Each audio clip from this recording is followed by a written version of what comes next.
to work. The bell will ring.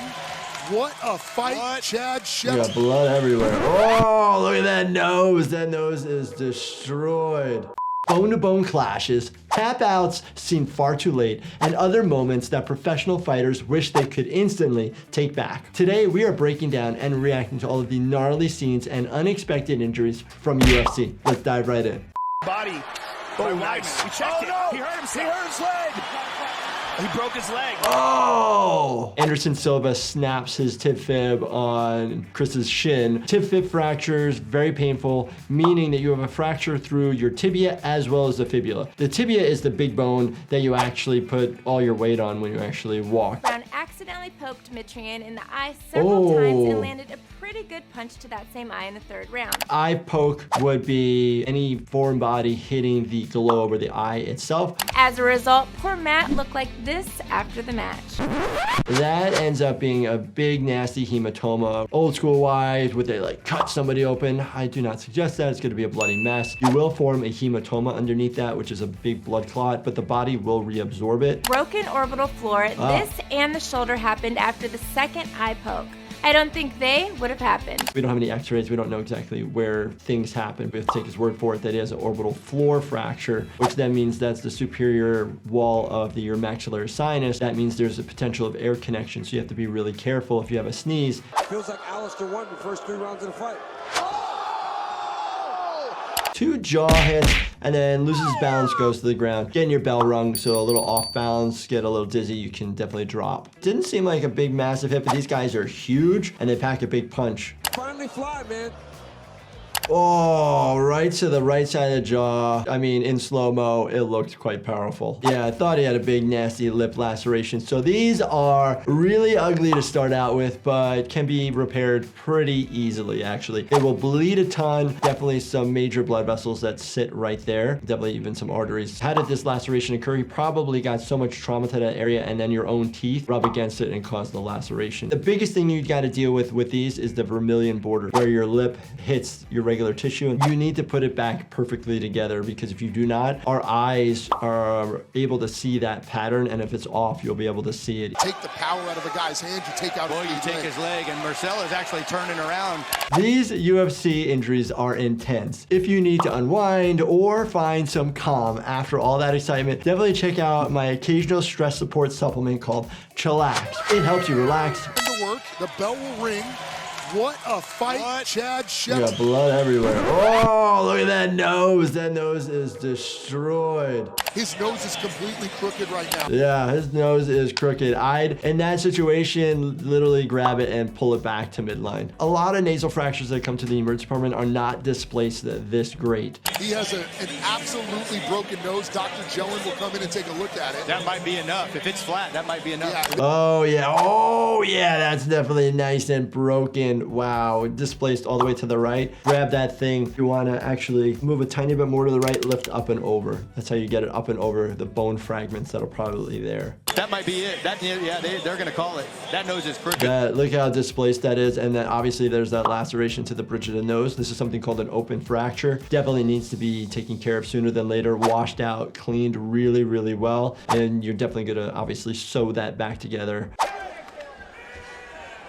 Dale showing a lot of head movement. Another chip fib fracture. His leg's broken. What are you gonna do there as a doctor? I will tell you, you will just splint it and get the person to the hospital. Try to get them as comfortable as possible. Stop the fight! Stop the fight! Stop the fight! The fight is all over. Corey Hill has suffered a broken leg. Again, tib fib fractures. This is very common in UFC fighting because you're hitting bone to bone. It typically is always both bones. Very rarely would you just have the tibia fracture without the fibula fracture in these settings because of the amount of force that it has as it's whipping around. Whoa!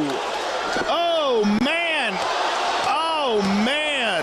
The doctors are in quickly. These could be open fractures, meaning as you snap that bone and it fractures, it can cut through the skin. It's really, really sharp. Back in the day, people made tools out of bones because they could be really, really sharp. During the takedown, Jones dislocated his big toe on his left foot. Oh. Remained unaware until the end of the bout. Dislocating that, we call it the great toe on the left foot, it went more medial, or actually it went lateral to the foot, but went more inside. Oh, Oh, he's got a broken foot. Oh, man.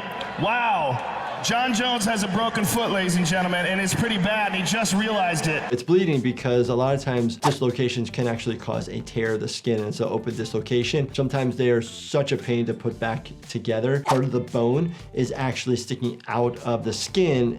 Man, that is really... Hey, no laughing, guys. No laughing that you didn't realize. That's pretty funny. So adrenaline's kicked in. The nerves do run along the sides of the foot, so you can have a little bit of neuropraxia, basically a little irritation of that nerve, but it should come back. And then obviously bleeding because the blood vessels also run down the sides of the feet, so you have to worry about that as well. Stoliarenko flipped the switch by displaying her ground skills. Okay. After securing a takedown, Stoliarenko applied a tight armbar, forcing McCann to tap, which the referee missed. Oh, it didn't stop. Oh. She's getting choked out. You always worry about somebody's airway, not just crushing the hyoid bone, crushing the cartilage of your trachea, but also causing any swelling within those tissues, which then can compromise your airway. And by the time the official intervened, it was already too late. So this armbar hyperextending, 2 points of potential injury, even 3 of the elbow, shoulder, and then the humerus itself. We don't see a huge pop, but you can tear all the muscles of the bicep there. You can snap off the olecranon of the elbow. Molly McCann with her signature armbar. And Molly looks like she's in a lot of pain. Wow. Obviously, you can also cause shoulder dislocation as well. It just depends on the pull and the fulcrum of where it's being pulled. Pretty nasty. Obviously, any dislocation we put back quickly in the emergency department, but we definitely need x-rays to see if it's fractured. Oh, round 1. There's a lot of blood already. Or is that previous? No, it's previous blood. Shoulder. Yes, sir. Yes, sir. Shoulder? Let's wait. Shoulder dislocation and relocation. I don't know if they have rules about that now, if somebody has a dislocation that they're done. When somebody gets a shoulder dislocation, majority of the time it's an anterior shoulder dislocation. Posteriors are usually related to seizures or electrocution just because of the spasm going backwards. Did it go back? It's back in. It went back in. Yeah, I saw it go back in. Yep. It can actually go back. Dwayne Ludwig, he massaged his shoulder enough so it could relax and pop back into place. This is a type of technique that we would potentially use in the emergency department where you have somebody hanging off the bed doing some scapular manipulation, massage, and downward traction to allow then the shoulder to pop back in. You worry about a clavicular fracture on top of this as well as a humeral head fracture. I'm not gonna look, Joe. Oh, Chris Weidman. You got Chris Weidman, he snaps his tib fib on the other guy's shit. Oh my gosh. Basically, the fibula is along for the ride. It's just sitting there on the outside, forms the ankle on the outside, and forms a little bump on the lateral aspect of your knee. UFC fights, I mean, very cool, really interesting to me, super fun to talk about. If you guys have any more matches that you want me to check out, let me know. Leave a note in the comment section. And as always, definitely check out this playlist. Check out the first UFC fight video that I did and check out the rest of the videos on the channel. And as always, do me a favor, subscribe, turn on your bell notifications, and hit that like button for me. Thank you so much for watching, and stay healthy, my friends.